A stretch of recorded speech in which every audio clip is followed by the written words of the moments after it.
Terminou a primeira semana do segundo turno e agora vamos começar a segunda. E vendo o que Lula fez no domingo em Belo Horizonte, na minha opinião, Lula foi o vencedor dessa primeira semana e continua como favorito para ser o futuro presidente da República. Só que essa disputa não vai ser uma disputa fácil. Muito pelo contrário, pessoal. Essa disputa tende a se afunilar cada vez mais e ficar apertadíssima. A vitória de Lula tende a ser uma vitória muito, mas muito apertada. E na sua opinião, quem foi o vencedor dessa primeira semana? Lula ou Bolsonaro? A disputa vai ficar cada vez mais apertada? Deixa o seu like se você quer ver Bolsonaro derrotado e, claro, se inscreva no canal. E a primeira semana do segundo turno começou com Bolsonaro conseguindo vários apoios, principalmente os governadores da região sudeste. E a grande estrela é Romeu Zema. Só que esse apoio do Romeu Zema pode estar superestimado pelos bolsonaristas e existem algumas controvérsias a respeito disso. Link aqui no card para que você entenda tudo. Lula também conseguiu alguns apoios, principalmente de Simone Tebet, Fernando Henrique Cardoso e do Dudu Paes, o prefeito do Rio de Janeiro. Só que o mais importante de tudo foi que a militância petista, ela deu uma baixada naquele discurso um pouco antipático de só tem democracia se o PT vencer. Parece que a militância começou a entender que existem pessoas que votam no Bolsonaro e querem votar nele de qualquer forma. Só que o mais importante disso é que a militância não abandonou aquele discurso que Bolsonaro é uma ameaça à democracia. Nós sabemos que Bolsonaro não é uma ameaça à democracia, Bolsonaro ameaça a república. Só que essa retórica como componente de campanha é muito importante, ainda mais porque o Bolsonaro ele tem feito chantagens e ameaças ao STF. E isso reforça esse discurso de ameaça à democracia. O Bolsonaro, ele percebeu, e esse foi um detalhe bem importante do Bolsonaro, que uma parcela considerável dos apoiadores de Lula são pessoas miseráveis e de baixa renda. E ele tem centrado os seus esforços para virar os votos dessa parcela da população.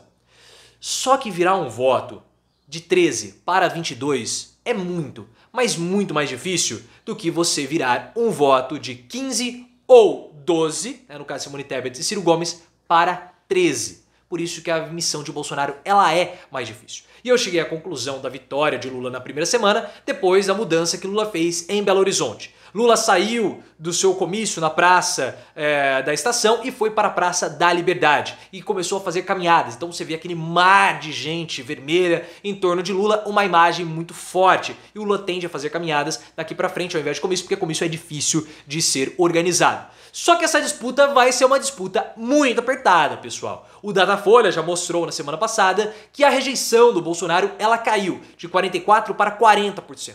E mais ainda, a aprovação de Bolsonaro saiu de 31% para 37%. Tá praticamente a mesma coisa. Então nós estamos caminhando para uma disputa cada vez mais acirrada. E hoje à noite sairá o IPEC. Vamos ver como vai ficar a distância do Lula para o Bolsonaro. E o Datafolha também mostrou que a maior parte dos apoiadores do Ciro Gomes migra para Bolsonaro ao invés de migrar para Lula. E os apoiadores de Simone Tebet estão muito equilibrados, tá?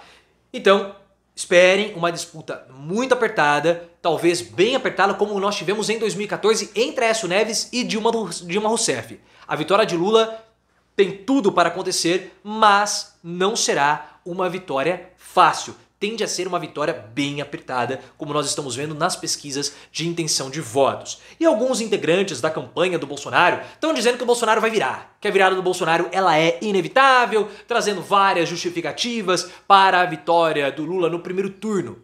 Só que, pessoal, a grande questão é a seguinte: faltou muito pouco para o Lula vencer no primeiro turno. E esse é o resultado principal.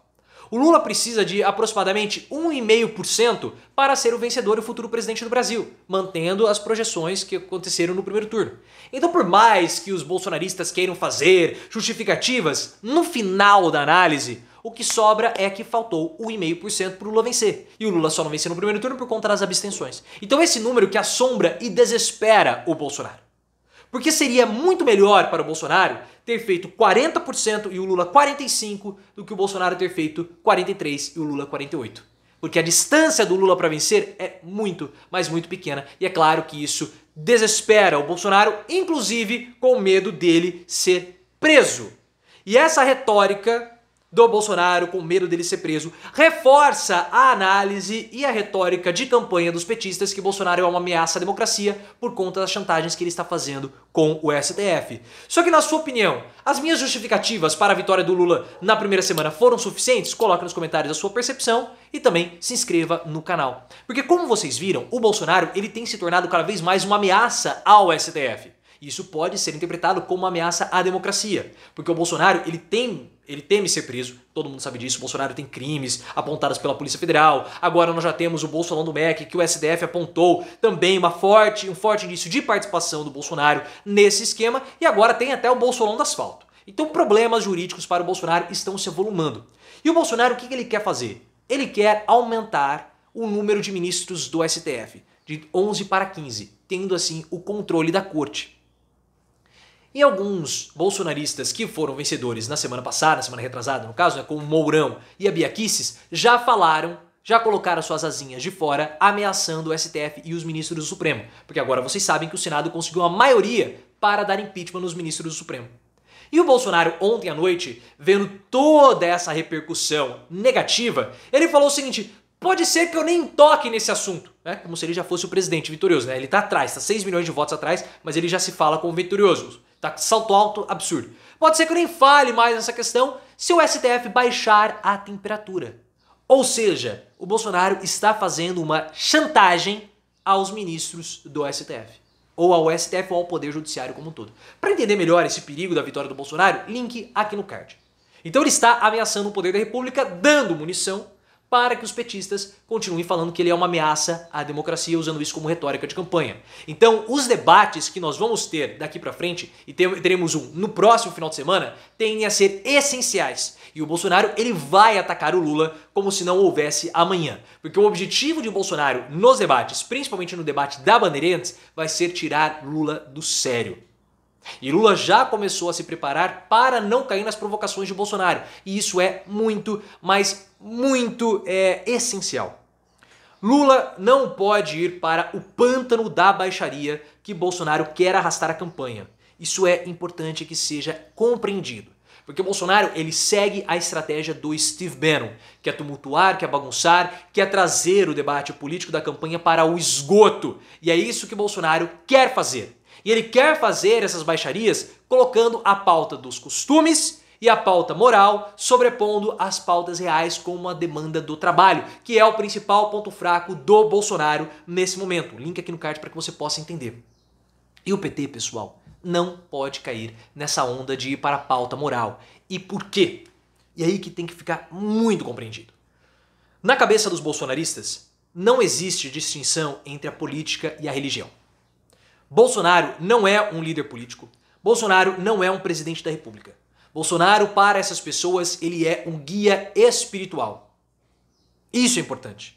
E os aliados de Bolsonaro, sempre que eles têm a oportunidade, eles reforçam essa imagem, essa percepção de que Bolsonaro ele é o enviado por Deus. Tanto que Damares falou, soltaram os infernos contra o Bolsonaro. Então perceba que o apoiador de Bolsonaro, ele vota não para colocar Bolsonaro no poder, mas para derrotar o mal, porque Bolsonaro, na cabeça deles, ele é o bem. É uma disputa de bem contra o mal, é uma disputa religiosa, que isso fique muito bem claro. E o voto e a urna, na verdade, são apenas instrumentos utilizados pelos bolsonaristas para derrotarem o mal, que nesse caso o mal é Lula e o mal é o PT. Eles são soldados nesse exército religioso de Bolsonaro para enfrentarem Lula. E é por isso que nós temos falado aqui para vocês. O embate religioso, o embate subjetivo, o embate dos costumes e o embate moral não agrega a Lula. Lula não sabe jogar esse caminho, a esquerda não sabe jogar esse caminho, mas Bolsonaro sabe, porque ele é um líder espiritual. Isso tem que ficar muito claro e eu espero que agora vocês tenham conseguido entender aquilo que eu já tenho falado há alguns vídeos. Por que o embate moral e de costumes é péssimo para Lula e favorece e muito Bolsonaro. Tanto que a campanha de Lula está encarando esse dilema. Porque na primeira semana houve uma repercussão negativa para Bolsonaro com aquela história dele comer índio. Ah, vou comer índio. Parece que é um mal de família esse negócio de comer índio. É Bolsonaro, é Carluxo. Se bem que no caso do Carluxo pode ser o inverso, né? Mas enfim, não vamos entrar nessas questões pormenores envolvendo preferências culinárias. Mas há um dilema na campanha do Lula. Nós temos que fazer uma pauta propositiva, trazendo discussões reais, ou vamos entrar na questão dos costumes, na pauta moral?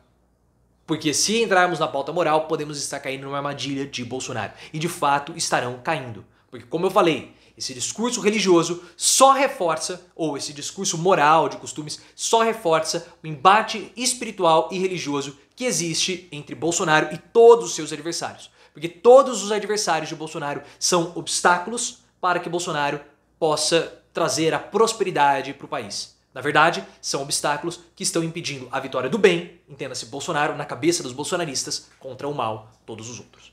Essa é uma casca de banana, a campanha de Lula parece que já percebeu, mas não com esses detalhes que nós estamos colocando aqui para vocês no canal. Opa!